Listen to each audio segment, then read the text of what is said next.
so you can use the restorative process, the 5 questions, as a method of deliberation, as a method of collaborative decision-making, yes, as a method of conflict management, but also as a method of conduct management, which involves performance reviews and correction. And then lastly, restorative communication is an organizational cultural asset. That means that it operationalizes positive cultural values of respect, responsibility, and continuous relationship building and rebuilding on a day-to-day basis. So it instills and sustains relational resilience. And, look, from an organizational perspective, this establishes and maintains a positive organizational climate. So let me move into the sort of the principles of restorative communication. And excuse me for being pedantic here. But when we talk about restorative communication, really what we're asking is, what is being restored? So primarily, and this is from my research, primarily when the restorative approach to communication is enacted, there is a restoration of healthy, respect-based interaction between individuals and groups, because restoration is regulative, right? There are rules to be followed. Because restorative communication is a principled process which embodies the ethics of deep listening, respect, concern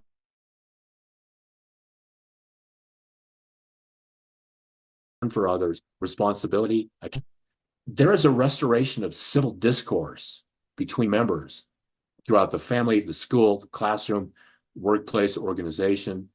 So restorative discourse is about voice and exchange versus silence, suppression, and transaction. So restorative communication, and now I'm talking about the individual dialogue practices, reminds people of their humanness, and in my experience, fosters compassion for our shared human condition. So it's not me and mine or you and yours. It's about us and ours. So conflict becomes an opportunity for collaboration. Whatever trauma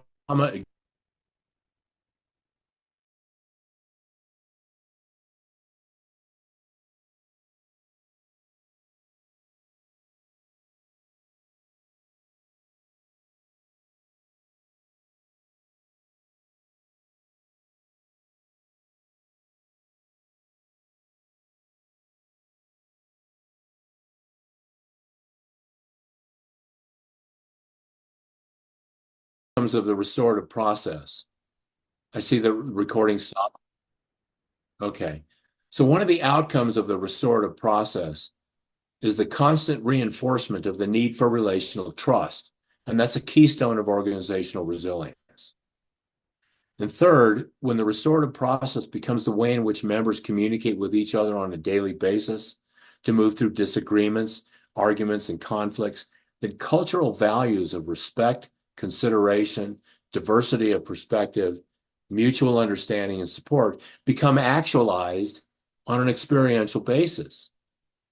Participants in restorative dialogues feel and see those values being practiced and applied. So the day-to-day enactment of this culture, in turn, fosters an overall positive and progressive workplace or family or classroom or school climate. So people know they have a voice. They know that their perspective matters. They know that they feel heard. And when you have such a culture and climate in place, then people feel safe. And morale, my studies show, morale and productivity increase. So people want to come to work. They want to participate. And they want to contribute as much as possible to each other because they know their contribution is vital. So the last thing I'll say about what restorative communication is that the hallmark of any successful family, workplace, school, organization is resilience. And resilience is not just an economic capacity, but an organizational capacity. It's a people capacity. So the more resilient the people are, the more capable the organization is of meeting any adversity, both internal and external, successfully. Effective communication, restorative communication practices and processes which reinforce interdependence builds organizational resilience. It makes communication an asset rather than an issue or a liability. So it's people who conduct the quote business and people who produce the product or service. If the relationships between those people are mired in dysfunctional communication patterns, unresolved conflict, gossip, lack of respect, bullying, lack of voice, inadequate or incomplete explanations for decisions, lack of clear boundaries, incapacity for and lack of continuous feedback, deficit-focused criticism, favoritism, suppressed opinions, then productivity isn't what it could be. And whatever the entity is, business, organization, school, it takes the hit. So I want to take a break before we get into the 7 principles of restorative way communication. Ben, do you want to add anything here? Yeah, I mean, I'm just, that Molly was right. Like time flies. We kind of burned through so much. So we have 10 minutes left on the call. And what I would love folks to be able to like even right now, just to hear the 7 principles listed, just to get them on the table. And I know everyone's going to get a PDF. What are your thoughts there, Will? Well, so let's just go through the 7 principles, right? And that will inspire, reflection, thinking. The other thing I need to say is that when it comes down to the actual skills, the restorative communication skills, that's what the courses we're going to be offering are about. How do you do this? How do you put these principles into play? The second thing is, and I'm not trying to plug the book, but the book really explains these things in detail. So I just want to go over the 7 principles of restorative communication, the 7 R's. And the way to use these principles is as a gauge. Are these principles evident in how you move through conflict and how you move through disagreements and how you, resolve issues that are impacting the social environment or even your interpersonal communication with another person? So these principles are guidelines. So let me just move into this quickly. So a principle is a basic truth. It's an ideal or it's a tenet that we rely on to guide our behavior. And most often, principles are based on a fundamental belief about what constitutes correct moral or ethical behavior. And so as we go through these principles, I would encourage you to think about where these principles are and how you resolve conflict, disagreements, harmful incidents, and even in public political discourse and social media. Are these principles present? So in communication terms, a principle is essentially a ground rule, which, if followed, ensures the correct moral or ethical treatment of others and ourselves in the act of communicating. A principle of communication, if intentionally followed, directs communication behavior, the manner in which we interact with each other and with ourselves. So, restorative communication is conscientious communication. So to be a conscientious communicator is to be consciously aware that communication is more than just the delivery of information. To be conscientious is to be rigorously aware that the way we communicate creates the experience of our relationships in each other. So with self-awareness, intention, and practice, these principles can become highly effective communication habits. The first principle is relationship. So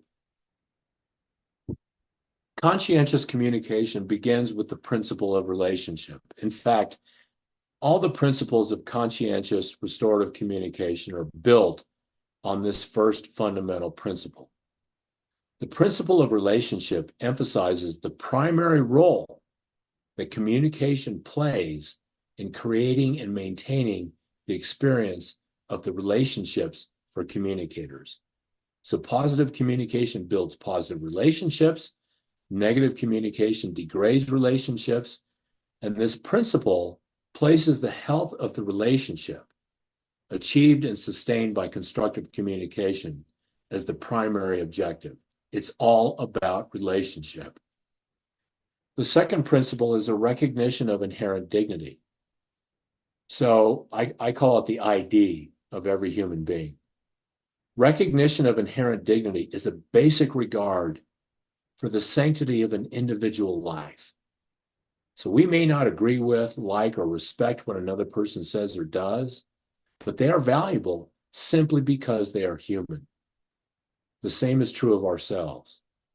So strategically, to recognize this principle compels us to distinguish between a person's inherent value and their opinions and behavior. I've always said behavior is something people do, valuable is something people are. And that is really hard for people to grasp, especially when you're trying to convince an audience that restorative justice and restorative practices are the way forward. The next principle is respect, because every human, and it's built on the recognition of inherent dignity, because every human being is born with inherent value. They deserve a baseline of respect. Again, we may not respect what a person says or does, but we can be respectful in the way we communicate with them and about them. And this can be difficult to do when someone pushes our buttons, acts egregiously, and offends us. And trust me, with the current political discourse, this is confronting me all the time. But respect-based communication is the relational lifeblood of any healthy family, organization, or society. Respectful communication is the framework that protects people and preserves both interpersonal and social relationships. The personal benefit of communicating respectfully with others is that in doing so, we reaffirm our own inherent dignity. That's the beauty of this. I've often said, people ask, is restoration an outcome or is it a process? And the reality is it's both. And that means that restoration happens within the context of coming together and going through this process while we are determining what the outcome called restoration is. And the fancy communication term for this is performativity. It's restorativity. So there's an experience of restoration happening while we're determining what restoration ultimately is going to be in the reparative agreement. So the next principle is responsibility. So every individual is personally responsible for how their communication behavior impacts others. You think about that. Words matter. Responsibility means taking ownership for one's own communication habits with no excuses. We can think of this principle as our personal code of communication conduct. As leaders or parents, we can model this in our own communication, as well as support others in our family or in the school or organization to do the same. The taking responsibility for our communication means taking responsibility for the ongoing health of our relationships. When we miss the mark and communicate in an unhealthy and unconstructive way, and I'm as guilty as anybody of this, we need to take responsibility for how we impacted others in our relationship with them. And we do this by abiding by the following three principles: reconciliation, repair, and reintegration. So let's talk about reconciliation. So taking responsibility for our communication and the health of relationships requires a non-negotiable commitment to reconciliation in order to reestablish harmony and good relations between individuals and their groups. Without a commitment to reconcile, the consequences of negative interaction are not addressed. As a result, a valuable learning and relationship building opportunity is lost. People's feelings are not expressed, and resentment can build, thereby impacting future interaction. Reconciliation enables accountability and the opportunity for a reiteration of our values. So reconciling demonstrates our recommitment to the principles of conscientious communication. Reconciliation is perhaps the single most important principle in the prevention of future conflict. Repair. Reconciliation often requires repair. To repair is to take ultimate responsibility for how what we've said may have harmed others. The principle of repair establishes that in order for relationships to be returned to a place of mutual respect and stability, any harm experienced as a result of negative interaction needs to be concretely addressed. Look, when people say stuff and they talk shit about each other and they demean each other, this is so evident in our political public discourse right now, there needs to be repair. And it needs to be addressed. Repair can involve anything from a sincere apology to a more formal reparative action plan to address the